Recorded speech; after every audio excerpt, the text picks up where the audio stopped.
अगली सुबह तेज धूप से सभी की आंखें खुली। हाथ पैर धोकर और थोड़ा नाश्ता करने के बाद सभी लोग कमरों की साफ सफाई के काम पर लग गए। सब लोगों ने अब ये मान लिया था कि कॉलेज ही सबसे सुरक्षित जगह है। अभी सब लोग सफाई का काम कर ही रहे थे कि अचानक से मनदीप और सूरज शोर मचाते हुए सबके पास आए और खुशी से नाचने लगे। उन दोनों की खुशी देखकर सभी लोग उनके पास आ गए और उनकी इस अजीब और अचानक आई खुशी के बारे में पूछने लगे। तो उन दोनों ने बताया कि वो दोनों कॉलेज के स्टोर रूम से कुछ खाने के लिए लेने गए थे और उन्हें वहां पर पेट्रोल का एक कंटर मिला है। उन दोनों की बात सुनकर आयत बोली, तो इसका क्या होगा? ये खाना बनाने के काम नहीं आता है। इससे बस आग जला सकते हैं और अभी हमारे पास बिजली से चलने वाला चूल्हा है। इसका हम क्या करेंगे? ये हमारे किस काम का है जो तुम इतने खुशा हो रहे हो? उसकी बात सुनकर मनदीप बोला, अरे आयत, तुम अभी भी नींद में हो क्या? ये खाना बनाने या खाने के लिए थोड़ी है। ये तो हम अपनी गाड़ी में डालेंगे और पास वाली बस्ती में जाएंगे, ताकि अगर कोई वहां पर हमारी मदद के लिए हो तो हम यहां से बाहर निकल सके। उसकी बात सुनकर सभी लोगों के चेहरों पर फिर से खुशी नजर आने लगी। फिर से एक उम्मीद पाकर सभी लोग कॉलेज से जाने के लिए तैयार होने लगे। मगर उन सभी की खुशियां ज्यादा देर तक रह नहीं पाई, क्योंकि पेट्रोल डालने के बाद सबको पता चला कि गाड़ी में तो केवल 7 लोग ही बैठ सकते हैं, मगर लोग हैं ज्यादा। अब क्या करा जाए? सभी लोग यही सोच रहे थे कि हम सभी में से कौन कौन गाड़ी में जाएगा। काफी देर तक इस बात पर बहस होती रही कि किसे जाना चाहिए।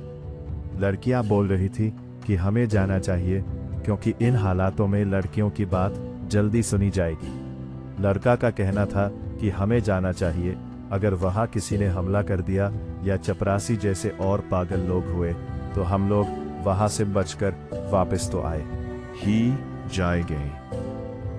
उनकी बात सुनकर कुछ लड़कियों को गुस्सा आ गया और वो बोली, तुम्हें क्या लगता है हम लोग कमजोर हैं? तुम्हारे बिना हम खुद को उस कमरे से बाहर नहीं निकल पाते, या खुद को उस चपरासी से बचा नहीं पाते, या खाने का इंतजाम नहीं कर पाते।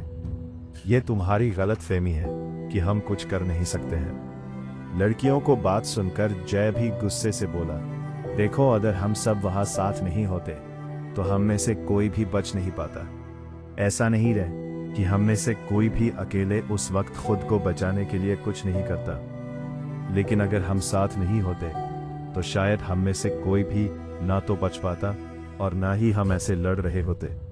उसकी बात सुनकर सभी लोग खामोश हो गए और फिर सभी अलग होकर आपस में बातें करने लगे। सब लोग जानते थे कि अगर वो अकेले भी यहाँ से बाहर जाने की कोशिश भी करेंगे तो इस बात की कोई उम्मीद नहीं है कि वो इन हालातों में खुद को बचा पाएंगे। उस रात सभी लोग खाने के बाद अलग अलग क्लासों में जाकर सो गए। वो रात सारी रातों में सबसे काली और लंबी रात थी। सब लोग अलग अलग तो थे, मगर किसी की भी नजर गाड़ी से हट नहीं रही थी। सभी को डर था कि उनके सोने के बाद कहीं कोई गाड़ी लेकर अकेले ही ना चला जाए। जैसे तैसे रात खत्म होने के बाद सुबह के वक्त सभी लोग आधी नींद में चलते हुए कमरों से बाहर आए और नाराजगी भरी नजरों से एक दूसरे को देखने के बाद सभी लोग फिर से जाने के लिए बहस करने लगे। किचन के बाहर एक टेबल पर फैज और सूरज साथ बैठे कुछ बात कर रहे थे। तभी अंजलि जम्हाई लेते हुए आई और उन दोनों से बोली, तुम दोनों इस वक्त यहाँ क्या बात कर रहे हो? अंजलि को अपनी तरफ आते देख सूरज बोला, क्यों, अब हम यहाँ बैठ भी नहीं सकते हैं? उसकी बात सुनकर अंजलि थोड़ी नाराज होकर बोली, नहीं, ऐसी तो कोई बात नहीं है, तुम्हारा जहां मन करे वहां बैठो, मगर तुम दोनों बाकी लोगों की तरह थके हुए नहीं लग रहे हो। जैसे बाकी सभी अब तक नींद में है, वैसे तुम नहीं लग रहे हो। उसकी बात सुनकर फैज बोला, देखो, मुझे पता है रात में सभी लोग जाग रहे थे, इसलिए हम सो रहे थे, इसी वजह से हम बाकी लोगों की तरह नींद में नहीं है।